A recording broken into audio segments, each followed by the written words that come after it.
Bonjour et bienvenue dans cette vidéo que j'ai appelée Parce que nous appartenons à Dieu, nous avons des comptes à lui rendre. Alors je vous partage cette vidéo, cet enseignement parce que nous ne nous rendons pas compte en fait d'une chose, c'est que nous devons rendre des comptes à celui à qui nous appartenons. Et souvent, la plupart de nous pensons être tellement libres que nous n'avons de compte à rendre à personne sous couvert de liberté. Mais en fait, ce que nous ne réalisons pas, c'est que nous appartenons à une terre qui nous a été prêtée. Nous possédons un corps qui nous a été... Alors, en fait, nous possédons donc une vie qui nous a été donnée. Nous marchons sur une terre qui nous a été prêtée. Nous possédons un corps qui nous a été donné, prêté pendant un temps, pendant quelques années. Nous possédons, comment dire, nos facultés, une vie qui est un don de Dieu. En fait, étant donné que nous ne nous sommes pas faits nous-mêmes et que notre nous a fait, à savoir notre Créateur, nous sommes donc comme toutes les autres créatures. Par exemple, les oiseaux savent très bien qu'ils appartiennent à Dieu et que Dieu les a créés. Les arbres, la campagne, tous savent que Dieu les a créés. Mais les hommes ne se rendent pas compte que Dieu les a créés et qu'ils lui sont redevables. Regardez ce qu'il est dit. Terre entière, servez l'Éternel avec joie, venez avec des acclamations en sa présence, reconnaissez que l'Éternel est Dieu, c'est lui qui nous a fait et nous sommes à lui. Et donc ce que dit la parole de Dieu, c'est que non seulement Dieu nous a fait, et par conséquent, de ce fait-là, nous sommes sa possession, nous sommes sa créature, son œuvre ou son chef-d'œuvre. Nous sommes des créatures formidables, n'est-ce pas?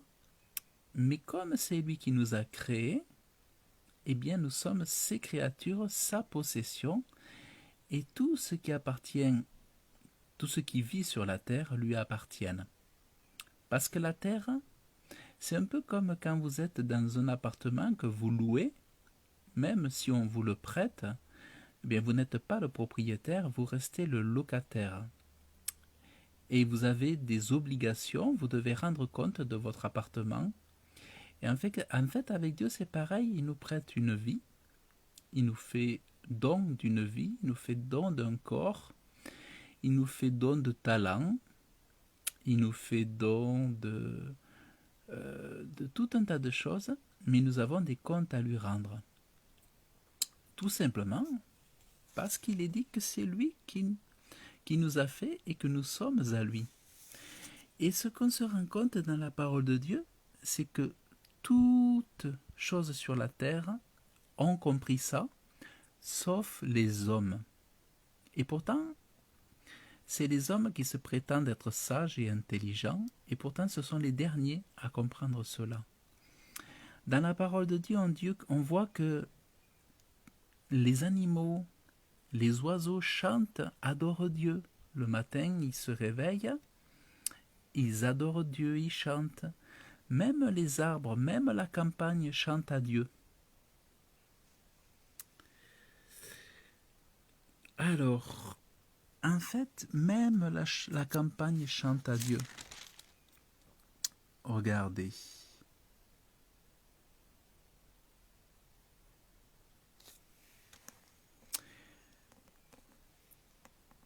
Rendez gloire au nom de l'Éternel. Apportez des offrandes, entrez dans ses parvis, prosternez-vous devant l'Éternel avec des ornements sacrés. Tremble devant lui, terre entière. Dites parmi les nations, l'Éternel règne. Aussi le monde est ferme, il ne chancelle pas, l'Éternel juge les peuples avec droiture. Et là, regardez, que les cieux se réjouissent, que la terre soit dans l'allégresse, que la mer retentisse avec tout ce qui la remplit, que la campagne exulte avec tout ce qui s'y trouve. Ça veut dire quoi? Ça veut dire que la mer aime Dieu, la mer est reconnaissante à Dieu, les cieux sont reconnaissants à Dieu, la campagne est reconnaissante à Dieu, la nature, tout ce qui contient dans la nature est reconnaissante à Dieu, parce que la nature, ce n'est pas la mère Gaïa, ce n'est pas la divinité mère, la mère terre, comme certains le croiraient, mais la campagne, la nature, les arbres, tout l'univers est reconnaissant à Dieu et non pas le contraire. Que tous les arbres de la forêt, regardez, même les arbres de la forêt, comme les oiseaux, lancent des acclamations, ils chantent, ils frappent des feuilles, ils battent des feuilles, ils battent des branches. Vous voyez? C'est tout le contraire de ce que l'homme pense. C'est pour ça que Dieu dit que la sagesse des hommes est souvent une grosse bêtise, parce qu'il ne comprend rien. Et les animaux comprennent mieux. Les animaux sont reconnaissants. Alors, donc ce que je voulais vous faire comprendre, c'est surtout ça que je voulais insister sur ce fait, c'est que c'est lui qui nous a fait, et comme c'est lui qui nous a fait, nous sommes à lui, nous sommes à sa possession. Et pour aller plus loin dans cette idée-là, je vais vous amener autre part. Il n'y a aucune créature qui soit invisible devant lui, tout est mis à nu et terrassé aux yeux de celui à qui nous devons rendre compte. Donc ce que les hommes ne comprennent pas, c'est qu'ils ne sont pas libres de Dieu. Ils sont libres de choisir de l'aimer ou pas, mais ils ne seront pas libres à un moment donné du jugement, et parce que il y a une vie pour les hommes, ensuite vient le jugement, et dans ce jugement, soit il y a la bonne nouvelle dans le jugement qui fait que l'homme est sauvé par sa foi en Dieu, par son amour en Dieu, par sa foi en Jésus-Christ, soit dans ce jugement, l'homme est condamné parce qu'il a rejeté Dieu, parce qu'il a dit que Dieu n'existait pas, Dieu n'a rien à voir avec moi, Dieu n'a aucun lien avec moi, Dieu a aucun intérêt pour moi, Dieu n'existe pas, et patati et patata. Mais pourtant, la Bible, la parole de Dieu dit, qui est la parole inspirée par l'Esprit de Dieu, elle dit que nous sommes tous la possession de Dieu, nous sommes tous des créatures de Dieu, et que nous devrons tous lui rendre des comptes.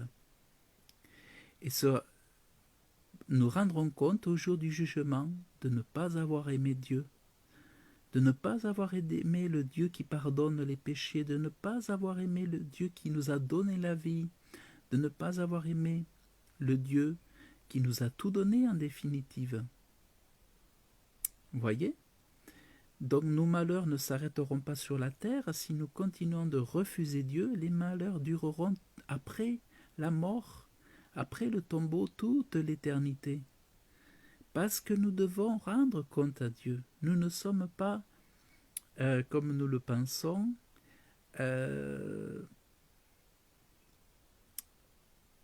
ne sommes pas, comment je pourrais dire,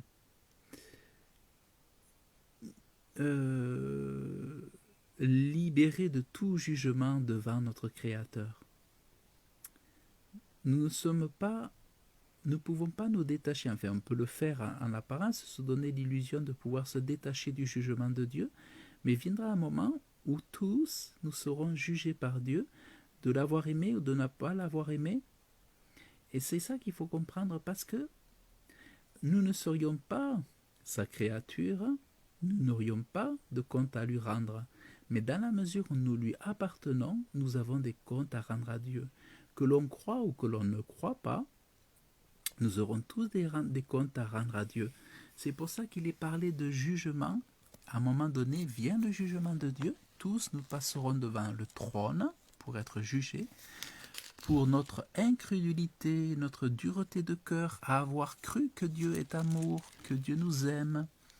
Et malgré les beaux sourires de nos enfants, les beaux potagers, l'argent que nous avons, l'amour que nous recevons, le soleil qui brille, la pluie qui vient donner la croissance à nos semailles et tout ça, nous résistons à l'amour de Dieu, eh bien ce trône, ce jugement, ne sera que pour manifester la justice de Dieu, qui dira, ben écoute, moi je t'ai donné la terre, je t'ai donné ma terre, je t'ai donné d'y marcher, d'y construire, d'y habiter, d'y vivre, d'élever tes enfants, je t'ai donné des années et des années pour que tu aies le temps de lever les yeux et que tu reconnaisses que moi je suis ton Dieu, mais tout ce temps-là tu m'as résisté, tout ce temps-là tu m'as rejeté, tu m'as renié, tu t'es endurci, alors que c'est moi qui t'ai fait sortir du sein de ta mère, c'est moi qui t'ai protégé dans le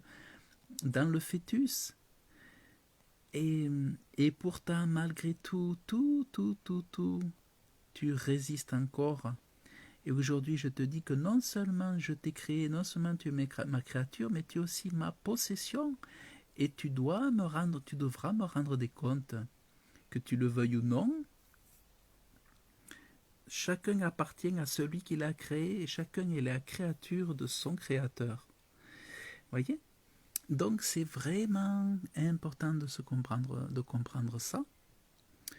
Et aussi regardez, tous ceux qui rendent culte à une statue, ceux qui se félicitent des faux dieux, tous les dieux se prosterneront devant lui. Donc il est dit, ils seront dans la honte, tous ceux qui se rendent un culte à une statue. Donc tous ceux qui se prosternent, tous les catholiques aussi qui font semblant d'aimer plus la tradition que la vraie religion qui est un amour pour Dieu et pour Jésus-Christ, tous ceux-là aussi seront jugés, seront trouvés coupables devant Dieu de faire ce qui lui déplaise. Ils mettent leur tradition au-dessus de la doctrine, de la Bible. Ils préfèrent leur paroisse, leur curé, que la parole de Dieu. Ils préfèrent les hommes que Dieu. Ils préfèrent plaire aux hommes plutôt qu'à Dieu. Eh bien, tous ceux-là seront jugés et condamnés. Mais tant qu'il y a la vie, Dieu, pour le moment, ne condamne pas. Dieu n'est pas venu pour condamner, il est venu pour sauver. Tant que vous êtes vivant, Dieu veut vous sauver. Si vous acceptez son Fils Jésus-Christ, eh bien Dieu veut vous sauver. Et même si j'ai 0 personne qui m'écoute sur Facebook, eh bien peu importe Facebook, peu importe les réseaux sociaux, tant que je suis vivant, je dirai la vérité. Peu importe les réseaux sociaux, peu importe que Facebook soit mort, peu importe que YouTube soit mort, peu importe l'ignorance, peu importe le mépris, eh bien on continuera ce que Dieu veut que nous disions. Et si on ne doit plus le dire, on ne le dira plus sur les réseaux sociaux, eh bien on ira le dire dans les rues comme il est bon et qu'il est préférable de le faire, évidemment. Mais comme il y a un temps pour tout, aujourd'hui je le dis à ceux qui ne pourront l'entendre qu'ici et qui ne l'entendront pas là-bas, que nous aurons tous des comptes à rendre à Dieu. Tu n'es libre que pour un temps, libre de ton arbitre, libre de choisir. Mais sache que c'est Dieu qui nous a fait et que nous sommes à lui. Et si nous sommes à lui, nous sommes sa possession. Nous avons des comptes à rendre à Dieu. Donc souviens-toi toujours de ça. C'est que même dans le déni, même en oubliant Dieu, un jour tu te retrouveras devant le trône pour être jugé. Et je ne te souhaite pas d'être condamné. Et pour éviter la condamnation, il te faut tout simplement accepter Jésus-Christ avec joie, comme ton sauveur, le sauveur du péché. Voilà, comme le sauveur du péché, le sauveur de ton âme. Et à ce moment-là, ton âme sera épargnée de la mort éternelle. Parce que certains ont besoin d'entendre ça comme ça. Sinon, ils ne croiront pas. Mais croyez que Dieu vous aime et venez à Dieu par amour. Ne venez pas à Dieu dans la contrainte. Venez à Dieu par amour. Si nous sommes là aujourd'hui, si nous n'avons pas été retirés de la terre pour vous parler aujourd'hui, c'est parce que Dieu veut que vous entendiez la bonne nouvelle qu'il vous aime. Vous êtes sa créature, certes, il vous a créé, certes, vous êtes sa possession, certes, mais Dieu est amour et il veut que vous viviez éternellement parce que lui, il est éternel et il veut que vous héritiez de l'éternité, de la vie éternelle qui est en Jésus-Christ. Il suffit d'accepter Jésus-Christ comme votre sauveur et vous hériterez de la vie éternelle. Voilà donc ce que je voulais vous partager et qui n'est pas évident pour la plupart des gens, mais pourtant les arbres le savent, les oiseaux le savent, que tous appartiennent à Dieu.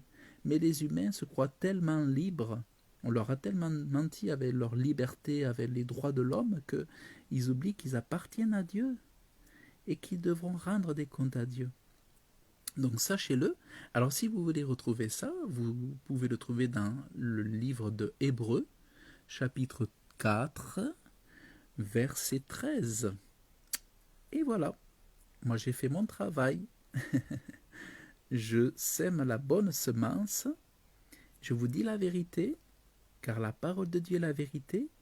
Et même si il y a beaucoup et la plupart du temps que du mensonge autour, eh bien, nous semons, nous, la semence de la vérité dans vos cœurs, en espérant que le diable ne viendra pas la voler.